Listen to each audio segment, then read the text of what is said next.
अस्सलाम वालेकुम। इधर एक फोटो देखो, उत्ते पढ़ो की लिखे है, पढ़ लिया। ਹੁਣ ਗੱਲ ਨਹੀਂ ਕੀ ਹੈ, ਕੋਈ ਰॉकेट ਸਾਇੰਸ ਨਹੀਂ, ਕੋਈ ਗੱਲ ਨੂੰ ਸੋਚਣਾ ਸਮਝਣਾ, ਕੋਈ ਰॉकेट ਸਾਇੰਸ ਨਹੀਂ ਹੈਗੀ। ਥੋੜਾ ਜਿਹਾ ਹੋਰ ਕਰਨ ਦੀ ਗੱਲ ਹੁੰਦੀ ਹੈ। ਹੋਰ ਕਿਸ ਤਰ੍ਹਾਂ ਕਰਨਾ ਉੱਤੇ ਲਿਖਿਆ ਨਾ, ਤੁਸੀਂ ਪੜ੍ਹਿਆ, ਇਹਨੂੰ ਤੁਹਾਡੇ ਹੱਥੇ ਫੋਨ ਹੈ, ਗੂਗਲ ਹੈ, ਸਭ ਕੁਛ ਹੈ। ਤੁਸੀਂ ਸਰਚ ਮਾਰੋ ਇਹਨੂੰ, ਫਟਾ 2 ਮਿੰਟ ਲਾਓ ਕਿ ਇਹ ਗੱਲ ਹੋਈ ਹੈ ਕਿ ਨਹੀਂ ਹੋਈ। ਜੇ ਇਹ ਵਾਕਈ ਗੱਲ ਸੱਚੀ ਹੈ, ਇੰਨੀ ਪੈਟਰੋਲ ਕੀਮਤ ਇੰਨੇ ਅਰਸੇ ਥੱਲੇ ਆਈ ਹੈ, ਤੇ ਅਸੀਂ ਇਹਦਾ ਮਤਲਬ ਬਿਹਤਰੀ ਵਾਲੇ ਪਾਸੇ ਗਏ ਹਾਂ। ਜਿੰਨੀ ਕਿ ਇਹ ਆਈ ਹੈ ਉਨੀ ਕੁ ਤੁਸੀਂ ਅਕਲ ਕਰ ਲਓ, ਤੇ ਅੱਗੋਂ ਅੱਲਾ ਮੀਆਂ ਖੈਰ ਕਰ ਦੇਗਾ, ਅਕਲ ਵੀ ਆਏਗੀ ਤੇ ਕੀਮਤਾਂ ਵੀ ਥੱਲੇ ਆਣਗੀਆਂ ਤੇ ਸਾਰਾ ਕੁਝ ਸਹੀ ਚੱਲ ਪਏਗਾ। ਇਹ ਹਾਲੀ ਹੋਰ ਵੀ ਬਹੁਤ ਜ਼ਿਆਦਾ ਆਈ ਨਹੀਂ ਸੀ ਥੱਲੇ, ਲੇਕਿਨ ਤੁਹਾਡੀ ਵਜ੍ਹਾ ਤੋਂ ਥੱਲੇ ਆਈ, ਤੁਹਾਡੀ ਵਜ੍ਹਾ ਤੋਂ, ਜਿਹੜੇ ਯੂਜ਼ਰ ਸੀ ਉਹਨਾਂ ਦੀ ਵਜ੍ਹਾ ਤੋਂ। ਉਧਰੋਂ ਕੀਮਤ ਠੀਕ ਕਰਨ ਦੀ ਕੋਸ਼ਿਸ਼ ਕਰ ਰਹੇ ਆ, ਉਧਰੋਂ ਕੋਈ ਬੰਦਾ ਚੁੱਕ ਕੇ ਮੇਲ ਲਿਖ ਦਿੰਦਾ, ਲੈਟਰ ਲਿਖ ਦਿੰਦਾ ਕਿ ਇਹਨਾਂ ਨੂੰ ਪੈਸਾ ਨਾ ਦੇਣਾ। ਉਧਰੋਂ ਸੜਕਾਂ ਉੱਤੇ ਲੋਕ ਆ ਜਾਂਦੇ ਨੇ ਕਿ ਉਹ ਕਹਿੰਦੇ ਨੇ ਤੁਹਾਡੇ ਤੇ ਆਪਣੇ ਹਾਲਾਤ ਖਰਾਬ ਨੇ, ਤੁਹਾਨੂੰ ਪੈਸੇ ਕਿੱਥੋਂ ਜਾਏਗੇ।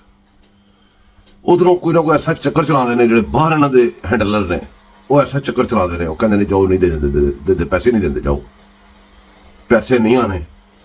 ਤੇ ਕਾਰੋਬਾਰੀ ਜ਼ਿੰਦਗੀ ਕਿਸ ਤਰ੍ਹਾਂ ਚੱਲਣਾ ਹੈ, ਕੀਮਤਾਂ ਥੱਲੇ ਕਿਸ ਤਰ੍ਹਾਂ ਆਉਣੀਆਂ ਨੇ, ਸਾਰਾ ਕੁਝ ਕਿਸ ਤਰ੍ਹਾਂ ਹੋਣਾ।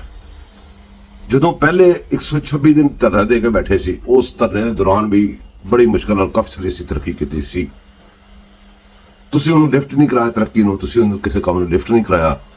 ਤੁਸੀਂ ਆ ਕੇ ਕਹਿਣ ਲੱਗ ਪਏ ਕਿ ਜੀ ਭਾਵੇਂ 5000 ਰੁਪਏ ਲੀਟਰ ਹੀ ਹੋਵੇ, ਅਸੀਂ ਖਾਣ ਦੇ ਪਿੱਛੇ ਗਏ।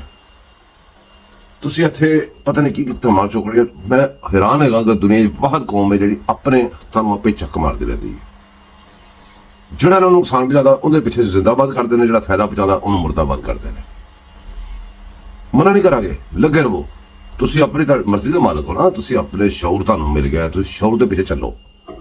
ਲੇਕਿਨ ਤੁਹਾਡਾ ਸ਼ੌਰ ਤੋਂ ਥੋੜੀ ਜਿਹੀ ਫੁਰਸਤ ਮਿਲੇ ਤੇ ਚੈੱਕ ਕਰਨਾ ਇਹ ਸਹੀ ਲਿਖਿਆ ਕਿ ਗਲਤ ਲਿਖਿਆ, ਕੀਮਤ ਥੱਲੇ ਆਈ ਹੈ ਕਿ ਨਹੀਂ ਆਈ।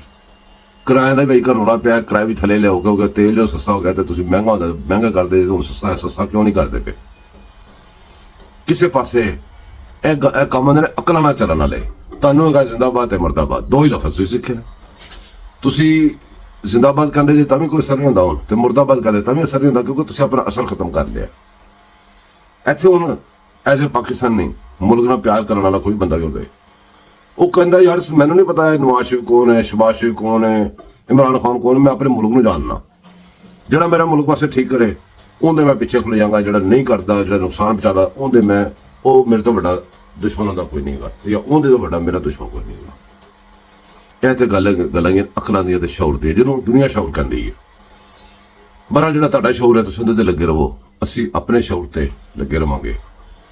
ਜੇ ਬਚ ਸਕਿਆ ਬਚਾ ਲਾਂਗੇ, ਨਹੀਂ ਬਚ ਸਕਿਆ ਜਿੱਧਰ ਗਈਆਂ ਬੇੜੀਆਂ ਉਧਰ ਗਏ ਮਹਾਰਾਜ, ਜਿੱਧਰ ਤੁਸੀਂ ਜਾਓਗੇ ਤੁਹਾਡਾ ਪਸੰਦੀਦਾ ਹਕੂਮਤ ਵੀ ਉਧਰ ਜਾਏਗੀ। ਤੇ ਬਾਕੀ ਹੁਣ ਗੱਲ ਅਸੀਂ ਹੋਰ ਵੀ ਕਰਨੀ ਹੈ, ਐਟਮ ਬੰਬ ਵਾਲੀ। ਐਟਮ ਬੰਬ ਹੈਗਾ ਸਾਡੇ ਕੋਲ ਕਿ ਨਹੀਂ ਹੈਗਾ ਵੀ ਕੋਈ ਪਤਾ ਨਹੀਂ ਹੈਗਾ, ਅਸੀਂ ਕਿਹੜੀ ਤਲਾਸ਼ੀ ਲਈਏ। ਹੁਣ ਜਿਨ੍ਹਾਂ ਨੇ ਐਟਮ ਬੰਬ ਜਿਹਨਾਂ ਦਾ ਕੋਲ ਹੈਗਾ ਉਹ ਕਹਿੰਦੇ ਨੇ ਹੈਗਾ, ਅਸੀਂ ਵੀ ਕਹਿੰਦੇ ਜੇ ਹੈਗਾ, ਠੀਕ ਹੈ ਜੀ। ਹੁਣ ਉਹ ਅਗਰ ਹੈਗਾ ਤੇ ਫਿਰ ਤੇ ਅਸੀਂ ਮੁਸਲਿਮ ਵਾਹਦ ਨਿਊਕਲੀਅਰ ਪਾਵਰ ਹੈਗੇ ਆ ਦੁਨੀਆ ਦੇ ਵਿੱਚ। ਉਹ ਹੈ ਮੁਸਲਿਮ ਨਿਊਕਲੀਅਰ ਪਾਵਰ ਤੇ ਇੰਨੀਆਂ ਗੱਲਾਂ, ਤੇ ਸਾਡੇ ਫੌਜੀ ਤਰਜਮਾਨ ਸਾਹਿਬ ਉਹ ਸਲੂਟ ਰਹਿ ਗਿਆ ਵਿੱਚ। ਸਲੂਟ ਨੂੰ ਮਾਰਿਆ ਤਾਂ ਵੈਸੇ ਤੁਹਾਨੂੰ ਪਤਾ ਮੁਸੀਬਤ ਪਈ ਨਹੀਂ, ਜ਼ਬਰਦਸਤੀ ਵੀ ਸਲੂਟ ਮਾਰਨੇ ਪੈਂਦੇ ਨੇ ਕਿਸੇ ਵੇਲੇ। ਉਹ ਸਲੂਟਾਂ ਵਾਲੇ ਆਉਂਦੇ ਨੇ 9 ਮਈ ਨੂੰ ਵਾਲਿਆਂ ਨੂੰ ਛੱਡਾਂਗੇ ਤੇ ਜਾ ਕੇ ਛੱਡ ਦਿੰਦੇ ਨੇ ਕਿੰਨੇ ਸਾਰੇ ਉਹਨਾਂ ਦੇ, ਫਲਾਨਾ ਇੰਝ ਕਰ ਦੇਂਗੇ, ਇਹਨਾਂ ਨੇ ਮੁਲਕ ਵਾਸਤੇ ਇਹ ਕੀਤਾ, ਠੀਕ ਹੈ ਜੀ, ਮੰਨ ਲਿਆ। ਅਸੀਂ ਜੇ ਇੰਨੇ ਆਪਰੇਸ਼ਨ ਕਰਨੇ ਪਏ ਆ, ਇੰਨੀ ਜ਼ਿਆਦਾ ਲੜਨੇ ਪਏ ਆ, ਲੜੋ ਜੀ, ਬਿਹਤਰੀਨ, ਅਸੀਂ ਤੁਹਾਡੇ ਪਿੱਛੇ ਹੈਗੇ। ਉਹ ਖੁਦਾ ਦਾ ਨਾ ਪਹਿਲਾਂ ਕੱਚੇ ਦੇ ਡਾਕੂ ਉਹਨਾਂ ਤੇ ਲੜ ਲਵੋ, ਉਹ ਤਾਂ ਕੋਈ ਏਡੀ ਵੱਡੀ ਗੱਲ ਨਹੀਂ। ਉਹ ਤਾਂ ਅਮਰੀਕਾ, ਇਸਰਾਈਲ ਤੇ ਇੰਡੀਆ ਨਾਲੋਂ ਵੱਡਾ ਨਹੀਂ ਹੈਗੇ, ਲੇਕਿਨ ਇਸ ਟਾਈਮ ਤੇ ਸਾਨੂੰ ਲੱਗਦਾ ਪਿਆ ਉਹਨਾਂ ਨਾਲੋਂ ਵੱਡੇ ਨੇ। ਕਿ ਤੁਸੀਂ ਕਹਿੰਦੇ ਅਮਰੀਕਾ ਨਾਲ ਲੜ ਸਕਦੇ ਹਾਂ, ਇਸਰਾਈਲ ਨਾਲ ਲੜ ਸਕਦੇ ਹਾਂ, ਇੰਡੀਆ ਨਾਲ ਲੜ ਸਕਦੇ ਹਾਂ, ਇਸ ਟਾਈਮ ਅਸੀਂ ਉਹਨਾਂ ਚਾਲਾਂ ਦੇ ਨਾਲ ਜਿਹੜੇ ਲੋਕ ਆ ਇਹਨਾਂ ਨਾਲ ਲੜ ਸਕਦੇ ਹਾਂ। ਉਹ ਬਈ ਸਾਡੇ ਤਾਂ ਬੰਦੇ ਚੁੱਕ ਲੈਂਦੇ ਨੇ ਕੱਚੇ ਵਾਲੇ, ਉਹ ਪੈਸੇ ਦੇ ਕੇ ਲੋਕ ਛੁਡਾਉਂਦੇ ਪਏ ਨੇ, ਤੇ ਤੁਸੀਂ ਉਧਰ ਲੜ ਸਕਦੇ ਸੀ, ਕਿਵੇਂ ਮੰਨ ਲਈ ਲੜ ਸਕਦੇ? ਤੁਸੀਂ ਸਾਡੇ ਕੱਚੇ ਦੇ ਡਾਕੂ, ਤੁਹਾਡੇ ਪੱਕੇ ਦੇ ਡਾਕੂ ਤੇ ਕੱਚੇ ਦੇ ਨਹੀਂ ਤੁਹਾਡੇ ਕਾਬੂ ਆ ਰਹੇ ਯਾਰ। ਤੁਹਾਨੂੰ ਮਾੜੀ ਜਿਹੀ ਗੱਲ ਕਰੀਏ, ਤੁਸੀਂ ਕਹਿੰਦੇ ਜੀ ਫੜ ਕੇ ਨੂੰ ਅੰਦਰ ਕਰ ਦਿਓ, ਯੂੰ ਕਰ ਦਿਓ, ਫਲਾਂ ਕਰੋ। ਹੁਣ ਜਿਹੜਾ ਬਿੱਲ ਤੁਹਾਡਾ ਰੁਕਿਆ ਭਲਾ ਕਿਉਂ ਰੁਕਿਆ? ਇਹਨਾਂ ਸ਼ਿਕਾਂ ਤੇ ਕਿਸੇ ਨੂੰ ਕੋਈ ਇਤਰਾਜ਼ ਨਹੀਂ ਜਾਏਗਾ। ਮੌਲਾਨਾ ਵੀ ਤੁਹਾਨੂੰ ਸੱਚੀ ਗੱਲ ਦੱਸਣ ਲੱਗਾ, ਜਦ ਮੈਂ ਸਹੀ ਗੱਲ ਮੈਂ ਗੌਰ ਕਰਨਾ ਗੱਲ ਤੇ ਤੁਸੀਂ ਵੀ ਕਰ ਲੈਣਾ। ਇਹ ਮੌਲਾਨਾ ਮੰਨ ਰਹੇ ਆ, ਮੌਲਾਨਾ ਨਹੀਂ ਮੰਨ ਰਹੇ। ਮੌਲਾਨਾ ਨੇ ਸਭ ਤੋਂ ਵੱਡੀ ਅਕਲ ਦੀ ਗੱਲ ਕੀਤੀ ਹੈ। ਉਹ ਕੀ ਕੀਤੀ ਹੈ? ਤੁਸੀਂ ਇਸ ਕਾਨੂੰਨ ਤੇ ਪਾਸ ਕਰਾ ਰਹੇ ਪਾਕਿਸਤਾਨੀ ਆਵਾਮ ਵਾਸਤੇ, ਤੇ ਇਹ ਜਿਹੜੇ ਇਮਰਾਨ ਕਾਦਿਆਨ ਨੂੰ ਇਹਨਾਂ ਚੁਗਲ ਨਿਕਲਣ ਵਾਸਤੇ, ਤੇ ਤੁਸੀਂ ਤਾਂ ਸਾਨੂੰ ਅਸਲ ਦੀ ਹੋਰ ਫਸਾ ਰਹੇ ਜੇ।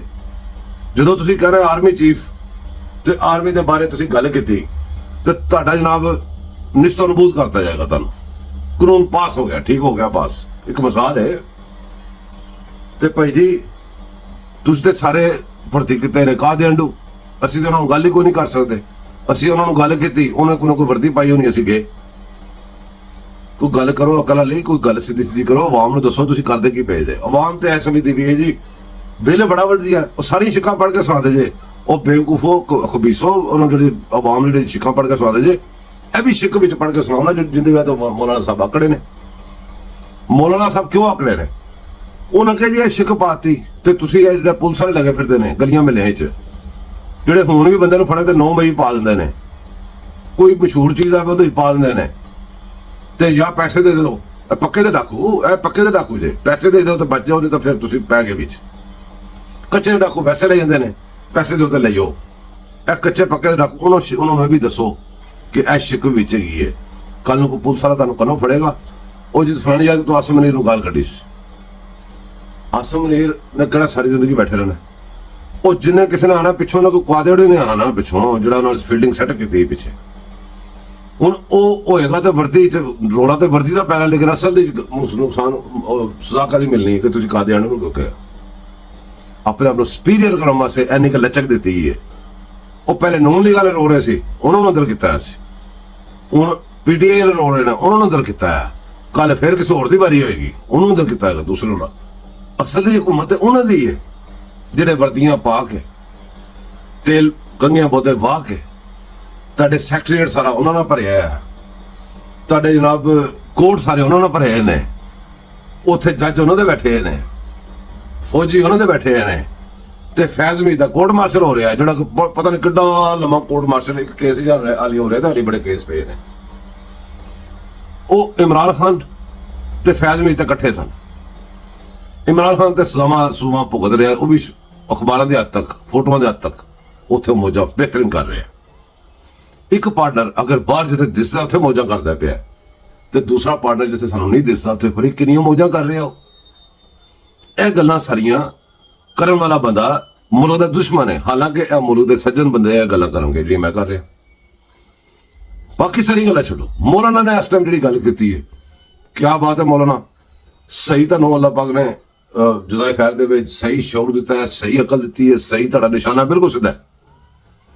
ਤੁਹਾਡੇ ਵਾਲਿਦ ਸਾਹਿਬ ਜੋ ਕੁਛ ਕਰਕੇ ਗਏ ਨੇ ਨਾਲ ਇਸਲਾਮ ਵਾਸਤੇ, ਜੋ ਕੁਛ ਕਰਕੇ ਗਏ ਨੇ ਉੱਥੇ, ਉਹਨਾਂ ਨੂੰ ਵੀ ਸਲੂਟ, ਤੁਹਾਡੇ ਵਾਲਿਦ ਸਾਹਿਬ ਨੂੰ ਵੀ, ਤੇ ਮੌਲਾਨਾ ਸਾਹਿਬ ਤੁਹਾਨੂੰ ਇਸ ਟਾਈਮ ਵੀ ਐ ਸਲੂਟ।